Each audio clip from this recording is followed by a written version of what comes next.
Thanks very much for staying on with us right here on Market Sense. Markets holding up, of course, quite well. Do keep in mind that overall this morning the mix of global cues were quite supportive, and for the index now we are back almost at the highest point of the session, 6,076, a good 41-point move.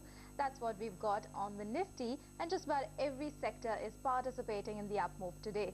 So all in all, the cues are looking quite supportive. So let's bring on board an expert opinion. We've got Dilip Bhat, who's the Joint Managing Director, Prabhudas Lilladher. He's joining us on the show now. Mr. Bhat, great to have you with us.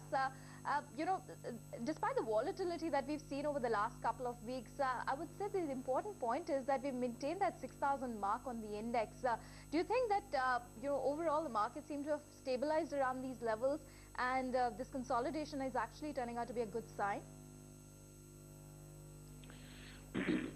Well, I think one thing is certain, that despite the FIs selling, their figures being negative, markets have really held on pretty well. So they are showing a good amount of resilience around 6,000, 6,050. So every time it has come down to that level, I think it has bounced back.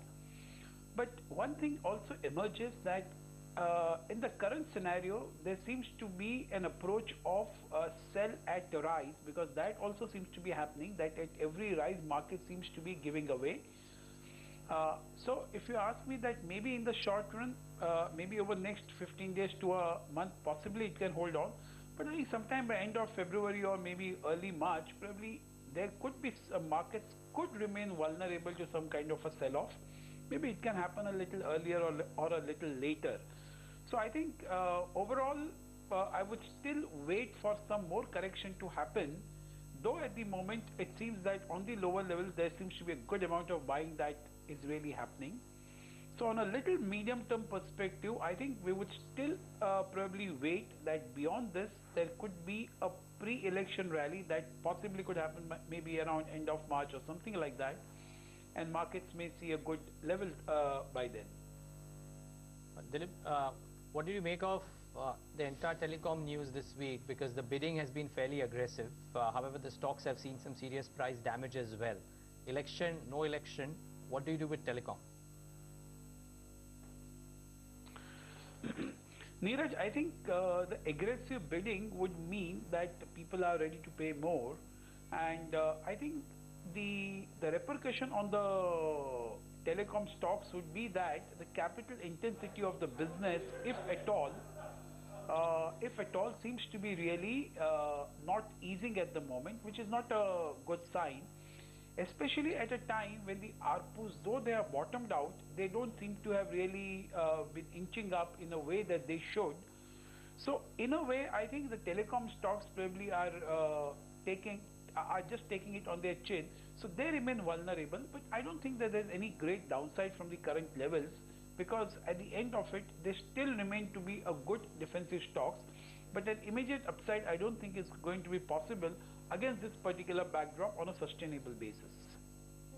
Mr. Bhat, I want to get in a word, on the cement names as well. We've highlighted that a couple of times in the morning as well. And right now, you've got a JP Associates that's up close to 7%. We're expecting numbers next week.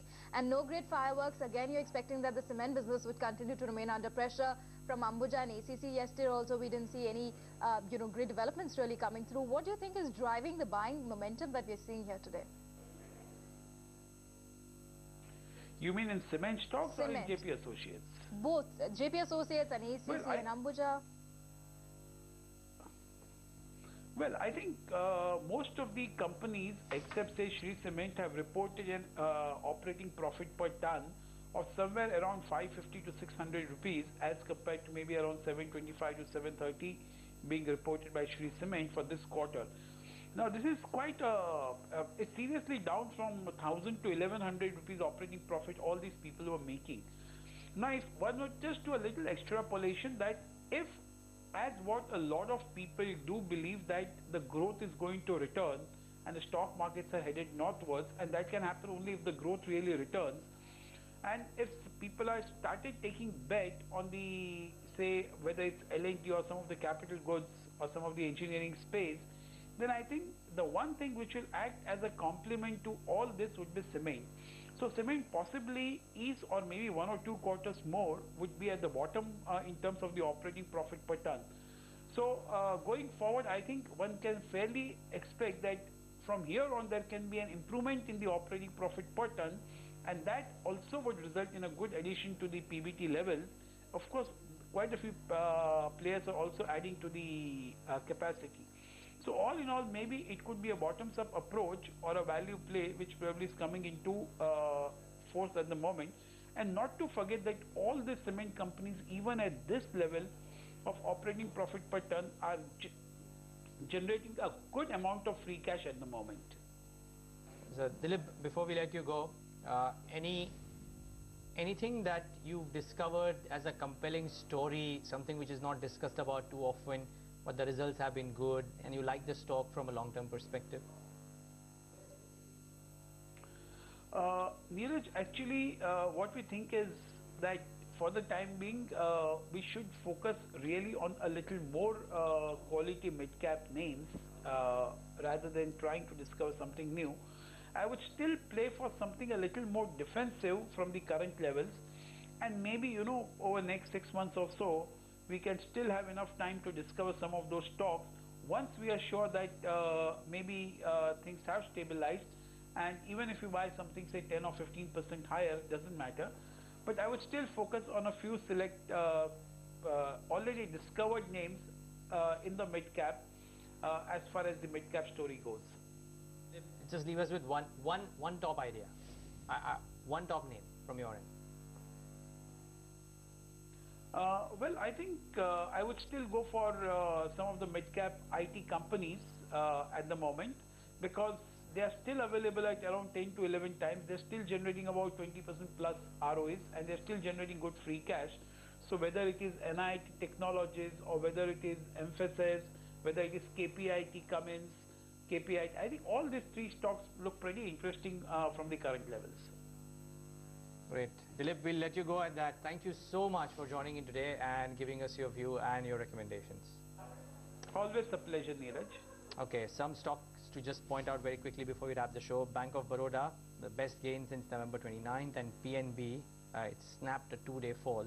So both of these stocks are doing reasonably well for themselves. In fact, price and volume breakout coming in Bank of Baroda. There the volume bars, that one big bar. So good going out there for Bank of Baroda as well. Okay, and NTPC is the other one. I think there's a block that happened on NTPC. It's just come off a little bit, 134, but I think the volumes would have shot up for NTPC as well. For PNB, Bank of Baroda,